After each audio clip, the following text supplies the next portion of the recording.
Seoul, North Korea said Wednesday it will reopen a hotline with the South to discuss attending the Winter Olympics, forging ahead with peace overtures despite taunts from U.S. President Donald Trump, who said he has a much bigger nuclear button than Kim Jong-un. The hotline, which was cut by the North in 2016, is to be restored at 0630 GMT after Seoul proposed high-level talks in response to an olive branch from the North's leader ahead of next month's Pyeongchang Games. Kim's overtures to the South marked a rare softening in tone, as tensions over its banned weapons program have surged in recent months following a flurry of missile launches and its most powerful nuclear test yet.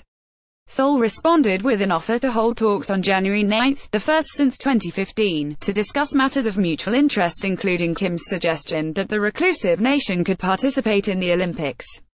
But Kim's New Year's address also included a warning to the U.S. that he has a nuclear button on his table, prompting a furious response from President Trump via Twitter. North Korean leader Kim Jong-un just stated that the nuclear button is on his desk at all times. Will someone from his depleted and food-starved regime please inform him that I too have a nuclear button, but it is a much bigger, more powerful one than his, and my button works, he said.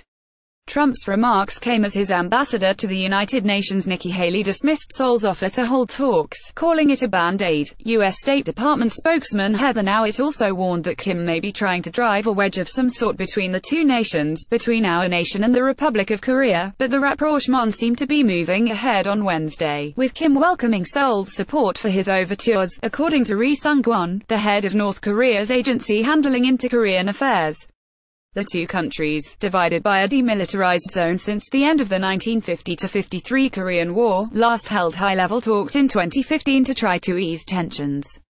The hotline, located in the truce village of Panmunjom, remained operational until February 2016, with operators from both countries checking it twice a day.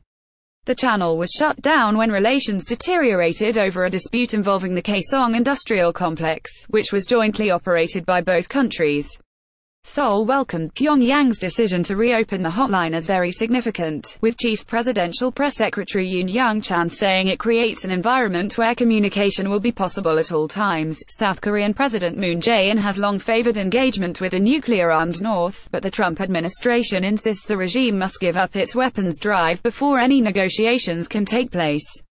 Haley told reporters that Washington could not take the talks seriously if they don't do something to ban all nuclear weapons in North Korea. North Korea has shrugged off a raft of new sanctions and heightened rhetoric from Washington as it drives forward with its weapons program, which it says is for defense against U.S. aggression.